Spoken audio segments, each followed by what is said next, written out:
En los últimos días, en Estados Unidos se ha producido una escalada de indignación casi sin precedentes en la presidencia de Donald Trump, que ya es decir, por otro lado, teniendo en cuenta que los hawaianos por unos cuantos minutos pensaban que les iba a caer un misil nuclear en la cabeza.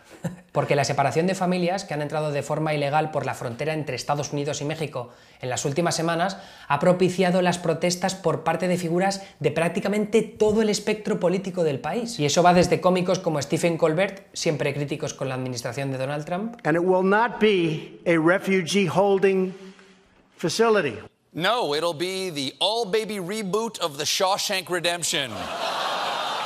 hasta periodistas como Rachel Maddow, que rompió a llorar cuando estaba intentando contar una noticia sobre separación de bebés y niños pequeños de sus padres. The AP has just broken some new news. This has just come out from the Associated Press. This is incredible. Trump administration officials have been sending babies and other young children. Hold on.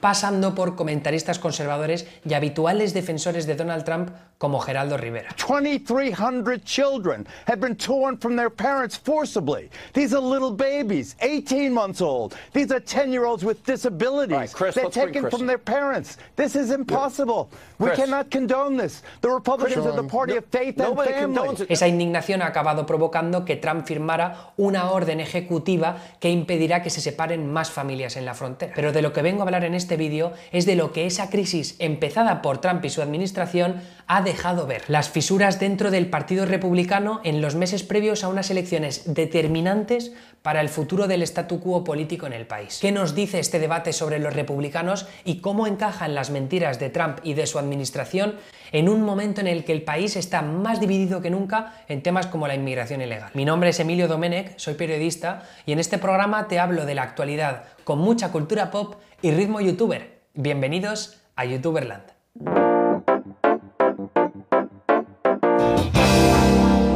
Por poner un poco de perspectiva al asunto, todo este lío comenzó por un cambio de criterio por parte del fiscal general, Jeff Sessions. Este tipo de aquí, que es lo más parecido que he visto en mi vida al villano de Chichitibamban. Por cierto, qué buena es Chichitibamban.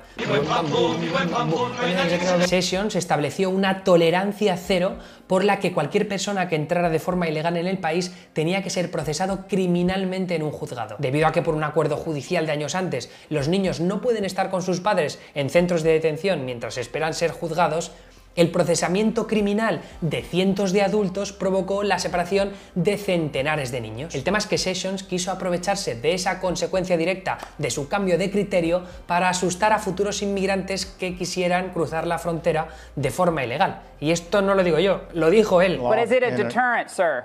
Well, Are you considering this a deterrent? I see that the fact that no one was being prosecuted for this as a factor in a 5-fold increase in 4 years in this kind of illegal immigration. So yes, hopefully people will get the message and come through the border at the port of entry and not break across the border unlawfully. Pero la entrada de inmigrantes ilegales ya ha dado muchos quebraderos de cabeza a administraciones de presidentes anteriores. Obama en su momento quiso mantener a las familias unidas y tal y como ya había hecho anteriormente la administración de Bush, lo que hizo fue crear centros de detención donde las familias podían esperar a la decisión judicial sobre su estado de inmigración. Pero, y esto es importante, a raíz del conocido como Acuerdo Flores de 1997 y de otras decisiones judiciales posteriores que interpretaron el texto del acuerdo, a la administración de Obama no le quedó más remedio que o separar familias, algo que decidieron no hacer como sí ha hecho la administración de Trump, o dejar a los miembros de esas familias en libertad bajo fianza con el compromiso de que luego acudieran a un juzgado a resolver su caso. Porque ante todo, y aunque algunos republicanos se empeñen en decir que los demócratas solo quieren fronteras abiertas para todos, lo cierto es que ambos partidos lo que defienden es que la inmigración ilegal tiene que parar. De hecho, hay una frase muy común por parte de políticos estadounidenses que dice: somos una nación de inmigrantes, pero también somos una nación de leyes. We are a nation of immigrants, but we are also a nation of laws. Even as we are a nation of immigrants, we're also a nation of laws. Ese punto de partida es común en ambos partidos, pero diferente en la interpretación de las leyes. Por ejemplo, ¿quiénes pueden pedir asilo y por qué razones? Que si violencia de género, que si persecución política, cuántos inmigrantes pueden entrar en el país de forma anual, cuánto tiempo tienen que esperar hasta que puedan obtener una green card o una ciudadanía, o qué hacer con los inmigrantes que no tienen estado legal y que llevan años viviendo en el país. Es ahí donde entra Trump y su administración. No tanto por lo que han querido reformar dentro del debate de la inmigración, pues para ello necesitan que se pongan de acuerdo los representantes políticos de ambas cámaras del Capitolio con un tema súper mega controvertido, sino por la retórica de Trump y los suyos al hablar de inmigración en general. Ahí está la promesa en campaña de Trump en 2016 de cerrar el acceso al país a musulmanes solo por el hecho de ser musulmanes, o su forma de hablar sobre los inmigrantes que cruzan la frontera de México. They're bringing drugs, they're bringing crime, they're rapists, and some, I assume, are good people. Para estos temas, Trump sigue 3 pautas muy sencillas a la hora de elaborar su discurso. La primera, la que lo engloba todo, es la repetición hasta la saciedad.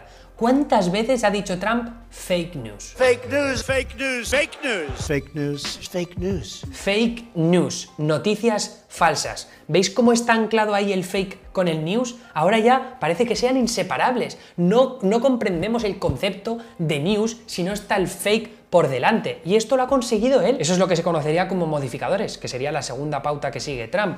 En el caso de los inmigrantes que entran de forma ilegal, ¿cuántas veces ha usado los términos violadores, bandas callejeras, traficantes y terroristas? They go into our country. We can't throw them out.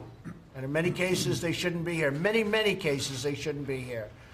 And after they get whatever happens over the next 2 or 3 years, they're supposed to come back to court. Almost nobody comes back to court. ¿Veis ahí cómo utiliza el many cases? Como son muchos los casos de gente que entra de forma ilegal y que por tanto cometen crímenes. Y luego también cuando dice almost nobody, ¿no? Casi nadie se presenta a su cita judicial cuando los dejan en libertad bajo fianza. Pero es que estas puntualizaciones que hace Trump son fácilmente rebatibles. La primera, aquí, 4 estudios diferentes que dicen que la inmigración ilegal no hace aumentar el crimen en Estados Unidos. Y luego tienes estos otros datos dados por el propio gobierno estadounidense que dicen que en 2017 el 74% de los inmigrantes ilegales que fueron puestos en libertad bajo fianza acudieron a sus citas judiciales finales. Pero el daño ya está hecho. Trump ha conseguido que sus mentiras acaben calando entre sus seguidores. Y sí, he dicho mentiras. A estas alturas ya no hay que andarse con chiquitas. Trump miente deliberadamente.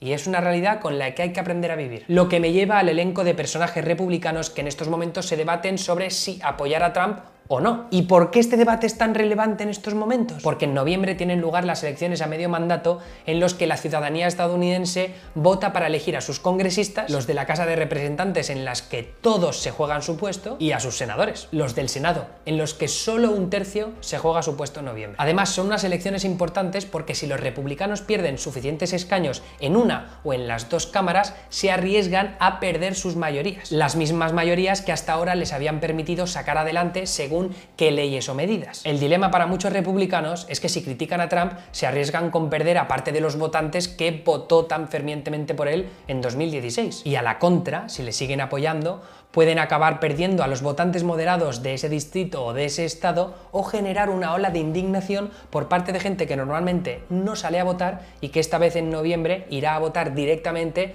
a los rivales de esos republicanos. Así que aquí es cuando hay que empezar a tirar de encuestas para ver en qué momento nos encontramos con Trump. Según la media de encuestas que recopila la web 538, el 51,4% de la ciudadanía estadounidense estaría en contra del trabajo que ha hecho hasta ahora Trump como presidente. Y en otro dato que también debería importar, según 4 encuestas bastante recientes, el 64% de la ciudadanía estadounidense estaría en contra de la separación de familias en la frontera. Claro que ahora falta ver cómo afecta entre sus votantes el nuevo cambio de retórica después de la firma de la orden ejecutiva de este pasado miércoles. Básicamente, desde la Casa Blanca quieren vender la idea de que han arreglado una crisis humanitaria que empezaron ellos mismos. Es que es acojonante. Si ese mensaje acaba calando entre sus votantes, otra de las posibles consecuencias de toda esta indignación generalizada y supermediática es que se convierta al debate de la inmigración en una crisis nacional de primer nivel. Y ahí está la cuestión existencial para los republicanos en estos momentos.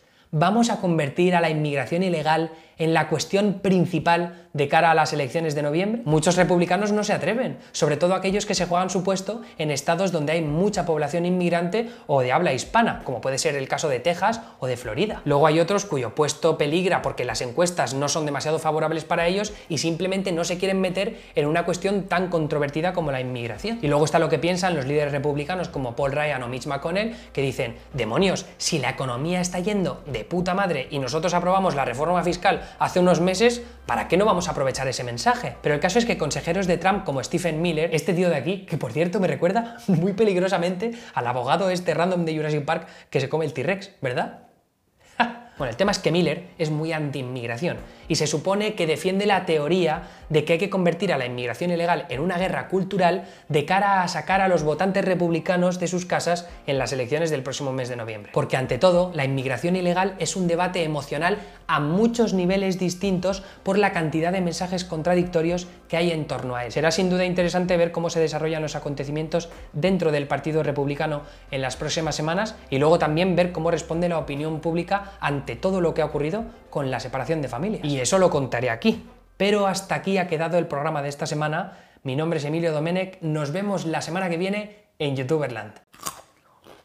Hombre, ¿qué pasa, chavales? No sabía que sigues por ahí. Estoy zampando una zanahoria. Oye, si os ha gustado el vídeo, dadle a me gusta y compartidlo en redes sociales. Por aquí tenéis más vídeos que podéis ver de Youtuberland y del canal del país, al que os podéis suscribir, por cierto. Dadle a la campanilla de notificación y así os avisará también cuando salga un nuevo vídeo. ¡Adiós!